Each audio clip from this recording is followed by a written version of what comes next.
اعوذ باللہ من الشیطان الرجیم بسم اللہ الرحمن الرحیم وَإِذْ أَخَذَ اللَّهُ، اور اس بات کو اپنے خیال میں لائیں یا اس وقت کو یاد کریں کہ جب لیا اللہ تعالیٰ نے میثاق الذین پختہ وعدہ ان لوگوں سے کہ اوت الکتاب جن کو کتاب دی گئی، کیا وعدہ لیا کہ لَتُبَيِّنُنَّهُ لِلنَّاسِ، کہ تم ضرور بالضرور لوگوں کے سامنے اس کتاب کو، اس حکم کو ظاہر کرو گے، وَلَا تَكْتُمُونَهُ، اور اس کو چھپاؤ گے نہیں، فَنَبَذُوهُ، پس انہوں نے پھینک دیا اللہ کی اس کتاب کو، اس کو، ان احکامات کو، وَرَاءَ ظُهُورِهِمْ، اپنے پشت کے پیچھے، پس پشت ڈال دیا، وَاشْتَرَوْا بِهِ ثَمَنًا قَلِيلًا، اور اس کے بدلے میں خریدی تھوڑی سی قیمت، فَبِئْسَ مَا يَشْتَرُونَ، بہت ہی بری چیز ہے جو انہوں نے خریدی ہے۔ سپارہ نمبر 4 سورہ آل عمران آیت نمبر 187 آپ کے سامنے تلاوت ہوئی، آپ نے ترجمہ سنا۔ اس آیت کا درس کا پہلا حصہ پیچھے گزر چکا ہے، اور اہل کتاب یعنی یہود و نصارہ کی جو میثاق تھے، وعدے تھے جو اللہ تعالیٰ نے قرآن مجید میں ان سے لیے تھے، یا عام انسانوں سے جو لیے تھے، جیسے عہد الست تھا، یا اسی طرح اور کئی وعدے تھے جو پختہ طور پر لیے گئے، ان کا تذکرہ اللہ تعالیٰ نے قرآن مجید میں فرمایا۔ انہی وعدوں میں سے ایک وعدہ اس آیت میں بھی اللہ نے ذکر فرمایا کہ اے اہل کتاب، میں آپ کو یہ کتاب دے رہا ہوں، یہ تورات اور انجیل آپ کی کتابیں ہیں، ان کے اندر نبی پاک صلی اللہ علیہ وسلم کا، نبی آخر الزمان کا تذکرہ موجود ہے، ان کے اخلاق موجود ہیں، ان کی علامات موجود ہیں۔ تو میں تمہیں یہ حکم دیتا ہوں، تم سے یہ وعدہ لیتا ہوں کہ لَتُبَيِّنُنَّهُ، تم نے ان چیزوں کو للناس، لوگوں کے لیے ضرور بالضرور بیان کرنا ہے، اپنی قوم کو بتانا ہے کہ یہ آخری نبی آنے والے ہیں، ہم ان کے منتظر ہیں، ہم ان پر ایمان لائیں گے، ان کی یہ علامات ہیں۔ وَلَا تَكْتُمُونَهُ، تم نے اس کو چھپانا نہیں۔ پھر خود ہی اللہ تعالیٰ کہتے ہیں کہ یہ ایسی بدبخت قوم ہے بنی اسرائیل کہ وَأَرْسَلْنَا إِلَيْهِمْ رُسُلًا لَقَدْ أَخَذْنَا مِيثَاقَ بَنِي إِسْرَائِيلَ، ہم نے اس سے پہلے بھی ان سے بڑے وعدے لیے تھے اور بہت سے رسول بھیجے، تو انہوں نے اپنی خواہشات کی پیروی کی، اور پیغمبروں کی جو باتیں ان کو اپنی خواہشات سے ٹکراتے ہوئی لگتی تھیں، اس وجہ سے بہت سے پیغمبروں کو انہوں نے جھٹلا دیا، بہت سے رسولوں کو انہوں نے قتل کیا، شہید کیا۔ تو یہاں پر بھی انہوں نے وعدہ خلافی کی، عہد شکنی کی، فَنَبَذُوهُ وَرَاءَ ظُهُورِهِمْ، اللہ تعالیٰ کہتے ہیں کہ انہوں نے کتاب کو یا اس وعدے کو جو اللہ سے کیا تھا اس کو پس پشت ڈال دیا، اور اس کو اہمیت نہیں دی، اور اللہ کے نبی صلی اللہ علیہ وسلم کی ان علامات کو انہوں نے چھپایا۔ یہ تو پچھلے درس کی تفسیر ہو گئی کہ پچھلے درس میں یہ تفسیر گزر چکی ہے۔ آج کے درس میں کہ اہل کتاب جو کتمان حق کر رہے تھے، حق کو چھپا رہے تھے، اس کی وجہ کیا تھی؟ یاد رکھیں، انسان کوئی بھی عمل کرتا ہے، پیچھے اس کی کوئی نہ کوئی وجہ ہوتی ہے، کسی وجہ سے کوئی غرض فاسد ہوتی ہے، کوئی بری غرض ہے جس کی وجہ سے وہ اچھا کام بھی نہیں کر رہا ہوتا بلکہ دوسروں کو بھی اس اچھے کام سے روکتا ہے۔ تو اہل کتاب کا یہ عمل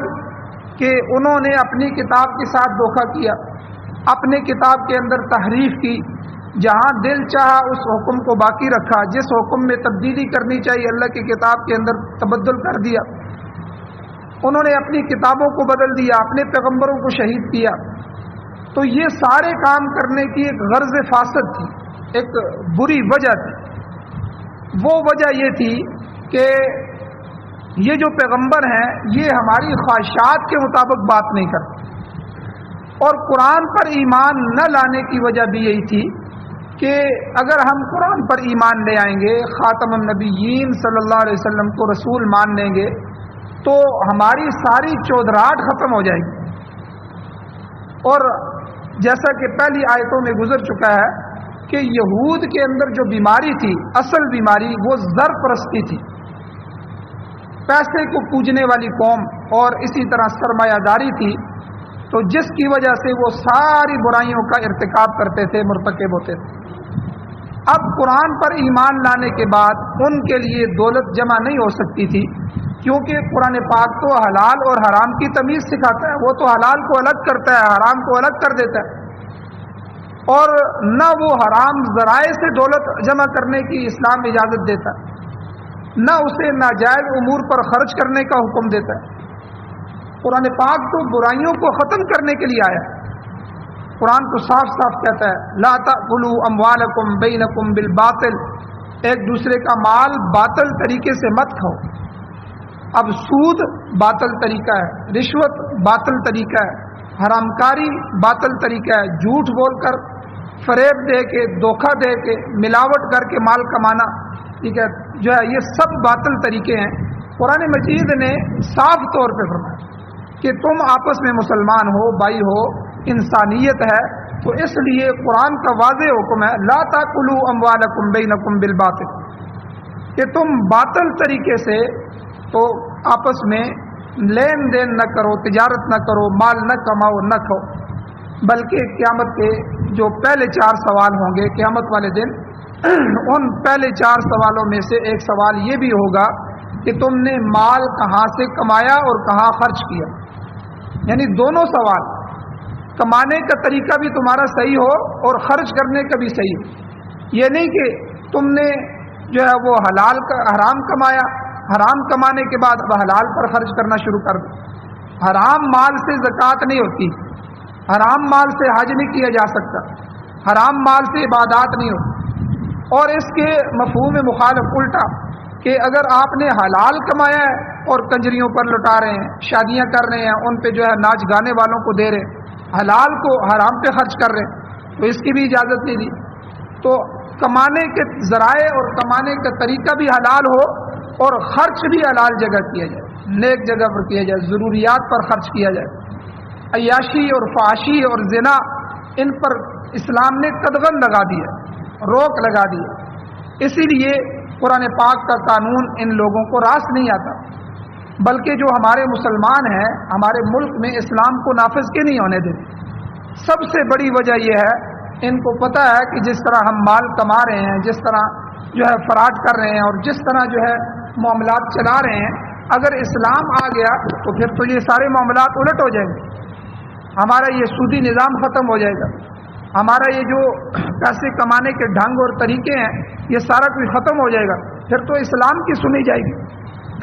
اس لیے جو ہے اسلام پر عمل نہیں کیا جاتا، اسلام کو لایا نہیں جاتا، لوگ اسلام کو پسند نہیں کرتے. اور کسی نے بہت اچھی بات کہی، انہوں نے کہا کہ دراصل ہم اسلام کو گالی دینا چاہتے ہیں لیکن اسلام کو گالی نہیں دے سکتے، اس لیے مولوی کو گالی دے دیتے. مولوی ایسے ہوتے ہیں، مولوی غلط ہیں، مولویوں کو اور کام ہی نہیں ہے، بس یہ حلال حرام کے مسئلے بیان کرتے رہتے ہیں، مولوی یہ ہے، مولوی وہ ہے. تو داڑھی ہم نہیں رکھنا چاہتے، داڑھی کا قانون نہیں لانا چاہتے، نبی کی سنت کو پسند نہیں کرتے، گالی مولوی کو دے دیتے ہیں. اور عورت پردہ کرنے کے لیے تیار نہیں ہے، پردے کو پسند نہیں کرتی، تو اس لیے اب اس قانون کو لانا نہیں چاہتے، اللہ کے اس قانون سے بغاوت کرتے ہیں اور اس سے نفرت کرتے ہیں اور گالی مولوی کو دیتے ہیں. تو اس لیے جو بنی اسرائیل تھے اللہ تعالیٰ نے یہاں ان کی فطرت کو بھی بیان فرمایا کہ وہ نبی آخر الزمان پر کیوں نہیں ایمان لائے. تو جس آدمی کی فطرت جو ہوگی وہ دنیا کی چاہت کی ہوگی، وہ اگر ایمان لے بھی آئے تو وہ منافق ہوگا، وہ خالص نہیں ہوگا. آپ دیکھیں عبداللہ ابن ابی مدینہ منورہ میں تھا، اب مجبوری میں مسلمان ہو گیا، حالانکہ حضور علیہ السلام مکہ میں تھے اور اس کے وہم و گمان میں بھی نہیں تھا، اور یہ مدینہ میں اس کی تاج پوشی ہونے والی تھی، پورے مدینہ کے لوگوں کا یہ سردار بننے والا تھا. اب یہی دیکھ لیں یہاں کوئی ہمارے علاقے میں کوئی MLA بننے والا ہو یا MPA بننے والا ہو، باہر سے ایک بندہ اچانک آ جائے اور اس کے ساتھ ساری نفری مل جائے اور وہ اس کی جگہ بن جائے تو اس کے لیے اس کے کیا خیالات ہوں. وہ اس کے ساتھ مل بھی جائے لیکن وہ منافقت کے ساتھ ہوگا کہ اس نے تو میرا سارا کباڑہ کر دیا۔ تو یہ مقامی لوگ تھے، منافقین جو تھے، عبداللہ ابن ابی، تو ان لوگوں کو یہ چیز تھی کہ اگر جو ہے حضور آئے، اور یہ تو مکہ کے لوگ ہیں، باہر کے لوگ ہیں، اور انہوں نے آ کے مدینہ کو ریاست بنا دیا، اسلامی ریاست، اور یہاں یہ ہمارے جو لوگ کل تک جو لڑ رہے تھے، جن کو لڑا کے ہم سیاست کر رہے تھے، اوس اور خزرج کے قبائل جو سینکڑوں سال سے آپس میں جنگیں لڑ رہے تھے، اور یہ سارے بڑے بڑے لوگ چودھری وغیرہ یہ وہ تماشا دیکھ رہے تھے۔ یاد رکھیں آج کل کی گندی سیاست یہی ہے، برادری کے نام پر لڑایا جائے گا، یہ میری برادری ہے، یہ اس کی برادری ہے، ہماری برادری کی ووٹ ہے جی، اب اس برادری کو اس برادری سے لڑایا جائے گا، پھر جو ہے رشتوں کے ذریعے لڑایا جائے گا،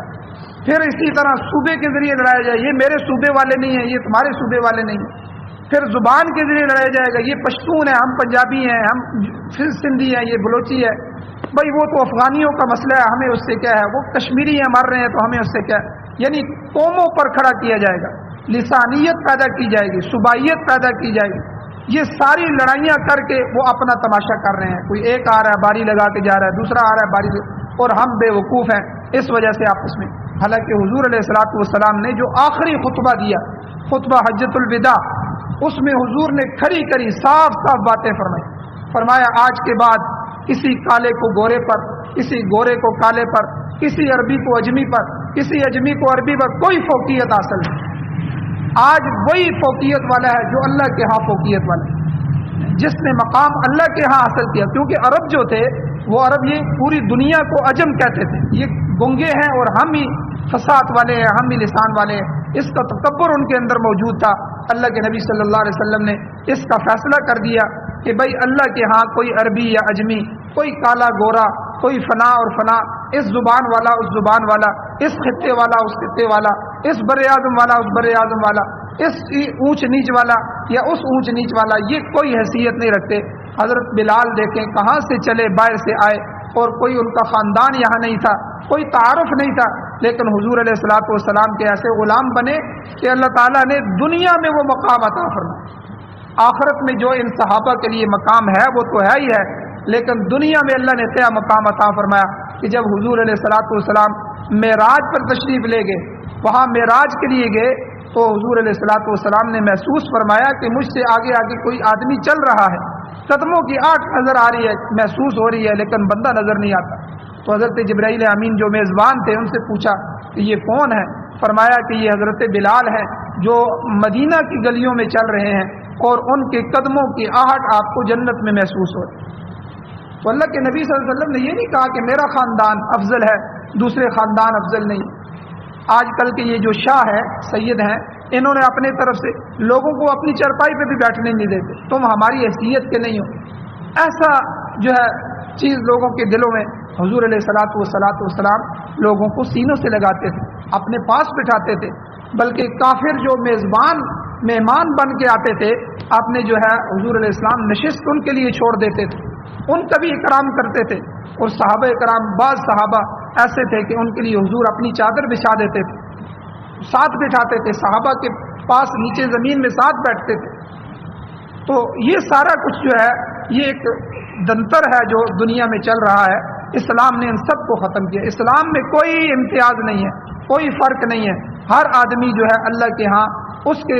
تقوی کے حساب سے دیکھا جائے گا۔ ان اکرمکم عند اللہ اتقاکم، اللہ تعالیٰ نے قرآن مجید میں یہ ضابطہ اور قانون بیان فرمایا، اللہ کے نزدیک تم میں سے سب سے کرامت والا، سب سے تکریم اور تعظیم والا اگر کوئی ہے تو اتقاکم، تم میں سے جو سب سے زیادہ متقی ہے، پرہیزگار ہے، اللہ سے ڈرنے والا ہے، اللہ کے حکموں پر عمل کرنے والا ہے، وہی اللہ کے ہاں سب سے بہتر۔ اللہ خاندانوں کو نہیں دیکھتے، اللہ حسب نسب کو نہیں دیکھتے، اللہ تعالیٰ کسی کے علاقے اور اس کی حیثیت کو نہیں دیکھتے، اللہ تعالیٰ تو اپنے دین کو دیکھتے ہیں کہ میرے دین پر کون عمل کرنے والا ہے۔ وہ اگر کوئی نائی ہے، کوئی موچی ہے، کوئی نیچلی ذات سے ہے، کسی طرح بھی ہے، اللہ تعالیٰ اس کو دنیا میں بھی بلند فرماتے ہیں اور آخرت میں بھی اللہ تعالیٰ اس کو مقام عطا فرماتے ہیں۔ آپ دیکھیں حضور علیہ السلام کا سکا چچا ابو لہب ہے، حضور کا خاندان ہے، خون ہے، اور حضور علیہ الصلوۃ والسلام کا قریبی ہے، چچا ہے، لیکن اللہ تعالیٰ کے نبی پر ایمان نہیں لایا، حضور علیہ السلام سے محبت کی اور لیکن حضور کے مشن کو قبول نہیں کیا۔ تو اللہ تعالیٰ نے دنیا میں بھی ذلیل کیا اور قرآن مجید کی صورت عطا جو ہے کر دی، تبت یدا ابی لہب و تب، ابو لہب کے دونوں ہاتھ ٹوٹ جائیں، اللہ کی لعنت ہو اس پر، اور قیامت تک یہ صورت پڑھی جاتی رہے گی اور ان پر لعنتیں ہوں گی۔ اب حضور کا چچا ہے، اب یہ نہیں کہا جائے گا کہ حضور کا خاندان، حضور کے خاندان میں سے بھی جس نے حضور کو مانا، حضور کی تعلیمات کو مانا، وہی اللہ کے ہاں کامیاب ہے۔ اگر خاندان کا ہے پھر بھی حضور کو نہیں مانا تو اس کا خاندان نہیں دیکھا جائے۔ اور اسی لیے قرآن مجید نے یہاں واضح طور پہ فرما دیا، لا تأکلوا اموالکم بینکم بالباطل، آپس میں ایک دوسرے کا مال باطل طریقے سے نہ کھاؤ۔ تو یہ وہ وجوہات تھیں کہ جن کی وجہ سے یہود نے اسلام کی دشمنی اختیار کی، حضور علیہ السلام کی دشمنی اختیار کی اور اپنے لوگوں کو بھی گمراہ کیا۔ برطانیہ کا ایک وزیر اعظم گزرا ہے، گلیڈ سٹون اس کا نام تھا، وہ اپنی پارلیمنٹ میں قرآن پاک لے کے گیا اور پارلیمنٹ میں کھڑا ہو کے جب اس نے بطور وزیر اعظم کی اس نے تقریر کی تو قرآن پاک کو ہاتھ میں لے کے وہ لوگوں کو کہہ رہا ہے، اپنے پارلیمنٹرین جو لوگ تھے ان کو کہتا ہے کہ جب تک دنیا میں یہ قانون رہے گا، یہ کتاب رہے گی، تو اس وقت تک جو ہے ہم لوگ معذب نہیں ہو سکتے۔ یعنی اندازہ لگائیں کہ جب تک یہ کتاب ہے اس کو ختم کرو۔ اب ان کی تہذیب کیا ہے کہ ان کے ہاں زنا عام ہے، بلکہ زنا اس وقت تک زنا شمار نہیں ہوتا جب تک وہ فریقین کی مرضی کے خلاف نہ ہو۔ دو مرد عورت راضی ہیں، جو مرضی کریں، ان کے ہاں یہ تہذیب ہے۔ اب قرآن مجید جو اس بات کو منع کر رہا ہے اس کو غیر معذب کہہ رہے ہیں، اور اسی طرح ان کے ہاں مرد و زن باہم رضامندی سے اس فعل کا ارتکاب کر سکتے ہیں، تو قانون کی نظر میں ان کے ہاں یہ جرم نہیں، بلکہ اس سے اوپر لواطت تک ان کے ہاں جائز۔ اب لواطت مرد مرد کے ساتھ، عورت عورت کے ساتھ، وہ کہتے ہیں ٹھیک ہے کوئی مرضی نہیں ہے، یہ تو آزادی ہے، اور بلکہ ان کے نکاح ہو رہے ہیں، ان کی کالونیاں بن رہی ہیں، وہاں ان کے پورے الگ الگ جو ہے وہ سیٹ اپ بن رہے ہیں۔ حالانکہ قرآن نے تو حکم دیا ولا تقربوا الزنا، زنا کرنا تو دور کی بات، ولا تفعلوا الزنا نہیں کہا کہ زنا والا فعل نہ کرو، بلکہ کہا ولا تقربوا الزنا، اے ایمان والو زنا کے قریب بھی نہ جاؤ۔ تو یہاں علماء فرماتے ہیں دواعی زنا، یعنی جو چیزیں زنا کے داعی بن سکتی ہیں، دعوت دے سکتی ہیں، اس پر بھی قرآن نے روک لگا دی۔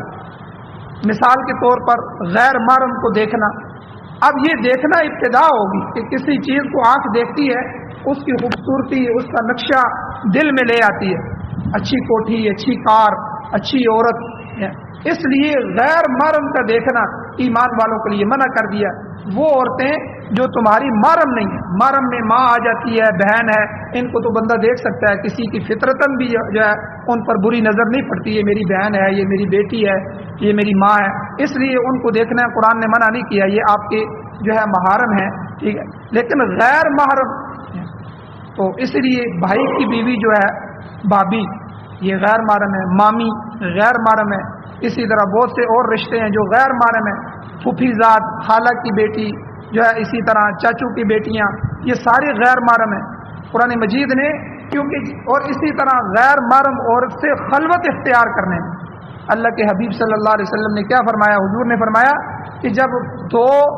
مرد اور عورت ملتے ہیں خلوت میں، تنہائی میں، تو تیسرا ان کے درمیان شیطان ہوتا ہے، وہ ان کو گمراہ کرنے کی کوشش کرتا ہے۔ اس لیے اس پر بھی اسلام نے روک لگا دی کہ ابھی اس نے زنا تو نہیں کیا، لیکن یہ ساری چیزیں دوائی زنا ہیں، یہ اس کو اس تک لے کر جائیں گی، اس لیے ان ساری چیزوں پر قرآن نے کیا کہا؟ لا تقربوا الزنا، زنا کے قریب بھی نہ جاؤ، ان چیزوں کے قریب بھی نہ جاؤ جو تمہیں آگے لے جا کر اس گڑھے میں کہیں پھینک نہ دے۔ لیکن یہ یورپ کے لوگ کیا کہتے ہیں؟ یہ اسلام غیر مہذب ہے، ان کے اندر تہذیب نہیں ہے۔ تہذیب تو ہماری یورپ کے اندر ہے، جہاں کھلا ناچ ہو رہا ہے، جگہ ننگے ناچ رہے ہیں اور سب کچھ ننگ دھڑنگ ہو رہا ہے، یہ مہذب دنیا ہے۔ تو اس لیے میں نے آپ کے سامنے کہا کہ اس وزیر اعظم نے، گلیڈ سٹون نے، اپنی پارلیمنٹ میں قرآن کو اٹھا کے کہا کہ یہ ایک غیر مہذب کتاب ہے، جب تک یہ کتاب دنیا میں رہے گی ہم دنیا میں معذب نہیں ہو سکتے، تہذیب یافتہ نہیں ہو سکتے۔ اور اسی طرح شراب دیکھیں، شراب پر قرآن مجید نے پابندی عائد کی اسے رجسم من عمل الشیطان کہا کہ یہ ناپاک بھی ہے اور شیطانی عمل ہے۔ قرآن نے فتویٰ دیا یہ ناپاک نجس ہے، رجسن، اور من عمل الشیطان، شیطانی کام۔ اور اسی طرح قمار بازی، جوا، سٹا، یہ بھی سب اسی کے حکم میں۔ لیکن یہود و نصارہ کے ہاں آج جو عیسائیت کے ملک ہیں، یہودیوں کے ملک ہیں، یہود و نصارہ کے ہاں یہ جائز ہے، ان کے ہاں یہ قانون ہے، ان کے ہاں یہ تجارتیں بنی ہوئی ہیں۔ تو قرآن پاک کو اللہ کا کلام اور حضور نبی آخر الزمان کو اللہ کا نبی کیسے مان سکتے تھے یہود و نصارہ؟ تو اس لیے کہ یہ ساری چیزیں پھر ان کو کرنی پڑتی، ان سب چیزوں سے رکنا پڑتا۔ حضور علیہ الصلوۃ والسلام کا ارشاد ہے شراب کے بارے میں، حضور نے فرمایا لا تشربوا الخمر فإنه مفتاح كل شيء، شراب مت پیو کہ یہ برائی کا دروازہ کھول دیتی ہے۔ شراب کو حضور نے ام الخبائث کہا، ساری خباثتوں کی ماں۔ دیکھو شراب جب پیے گا تو کیا ہوگا؟ سب سے پہلا شراب کا اثر اس کی عقل پہ جائے، عقل معاف ہو جائے گی، اسے ماں بہن بیٹی کی تمیز نہیں رہے گی، اور وہ گالیاں بھی دے گا۔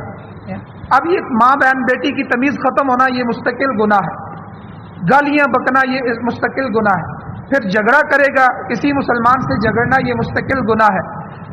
اسی طرح یہ بہت سے گناہوں کا مجموعہ بن جاتا ہے، اسی لیے حضور نے اس کو ام الخبائث کہا ہے، خباثتوں کی ماں۔ اور اس حدیث میں کیا فرمایا حضور نے؟ فإنه مفتاح كل شيء، ہر برائی کا دروازہ کھولنے والی چیز وہ شراب۔ اب شراب وہاں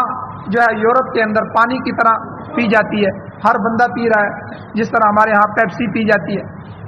اسی طرح آم ملتی ہے۔ اب وہ اسلام کو اس لیے پسند نہیں کرتے کہ اسلام ان کی خواہشات کو روک دیتا ہے اور من چاہی زندگی سے روک کے رب چاہی زندگی کی طرف آنے کی دعوت دیتا ہے۔ اے لوگو، دنیا کا یہ امتحان ہے، تھوڑی سی یہ زندگی ہے، اس میں اپنی خواہشات کو مار دو، اپنی خواہشات کے مطابق زندگی نہ گزارو، تھوڑا سا یہ تمہارا امتحان ہے، اس میں مشقت برداشت کر لو، رب چاہی زندگی پہ آ جاؤ، جو اللہ چاہتے ہیں، رب چاہتے ہیں،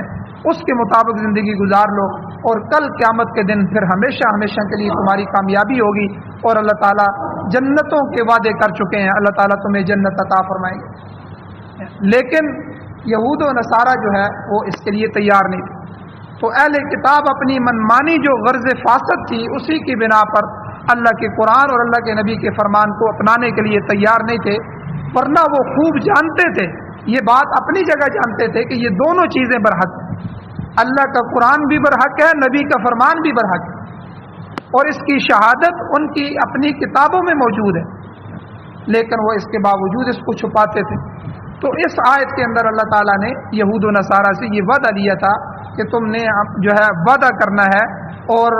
اس وعدے میں یہ بات ہے کہ یہ جو کتاب کے اندر باتیں لکھی ہوئی ہیں، چاہے جو بھی باتیں ہوں، جو احکام ہوں، یہ سارے کے سارے احکام لوگوں کے سامنے بیان کرنے ہیں۔ لَتُبَيِّنُنَّهُ لِلنَّاسِ، البتہ ضرور بالضرور تم نے لوگوں کے سامنے بیان کرنے ہیں، وَلَا تَكْتُمُونَ، ان کو چھپانے نہیں ہے۔ پھر اللہ خود ہی کہہ رہے ہیں فَنَبَذُوهُ وَرَاءَ ظُهُورِهِمْ، انہوں نے میرے ان احکامات کو، ان کتابوں کے ان حکموں کو پس پشت ڈال دیا اور ان کو چھپا دیا، اور لوگوں خود بھی گمراہ ہوئے، لوگوں کو بھی گمراہ کیا۔ اور اسی طرح ہماری یہ جو امت ہے نبی علیہ السلام کی، ہماری امت محمدیہ، اس امت کے اندر بھی بہت سی ایسی بیماریاں آ گئی ہیں جو یہود و نصارہ کی بیماریاں ہیں، انشاءاللہ کل کے درس میں بیان کی جائیں گی، تاکہ ہم جو ہے ان سے بچ جائیں اور یہود و نصارہ کے نقش قدم پر نہ چلیں۔ اللہ تعالیٰ سے دعا ہے اللہ ہمیں عمل کی توفیق عطا فرمائے، آمین۔ الحمدللہ رب العالمین، والعاقبۃ للمتقین، والصلاة والسلام علی رسولہ النبی الأمی الکریم۔ اللہم ربنا آتنا فی الدنیا حسنۃ وفی الآخرۃ حسنۃ وقنا عذاب النار۔ یا اللہ ہماری کمیوں کوتاہیوں کو معاف فرمائیے، یا اللہ جو حضرات پریشان حال ہیں ان کی پریشانیوں کو دور فرمائیے، جو بیمار ہیں یا اللہ ان سب کو شفاء کاملہ عاجلہ مستمرہ عطا فرمائیے، یا اللہ جو حضرات اس دنیا سے ایمان کی حالت سے جا چکے ہیں، یا اللہ چاہے ہمارے عزیز و قارب ہیں، اساتذہ ہیں، اٹھنے بیٹھنے والے دوست، والدین، ان سب کی بخشش فرما دیں۔ یا اللہ ہمارے ایک دوست مطلوب عثمانی صاحب ٹیکسلا شہر کے اندر، ان کے والد صاحب فوت ہوئے ہیں، انہوں نے دعا کی درخواست کی ہے، اللہ تعالیٰ ان کے والد صاحب کی مغفرت فرمائے اور بلند درجات عطا فرمائے، اور بشریت کے تقاضے سے کمی کوتاہی اللہ معاف فرمائے۔ یا اللہ قرآن و سنت سے محبت نصیب فرمائیے، اپنی کتاب سے، اپنے حبیب سے محبت نصیب فرمائیے، قرآن و سنت کی حکومت نصیب فرمائیے، قرآن و سنت کا غلبہ نصیب فرمائیے، ہمارے اس ملک میں اور پوری دنیا میں قرآن و سنت کو بطور آئین، بطور دستور، بطور ضابطۂ حیات ہمیں نصیب فرمائیے۔ یا اللہ ہم سب کا خاتمہ ایمان پر فرمائیے۔ صلی اللہ تعالی علی خیر خلقہ محمد وآلہ وصحبہ اجمعین برحمتک یا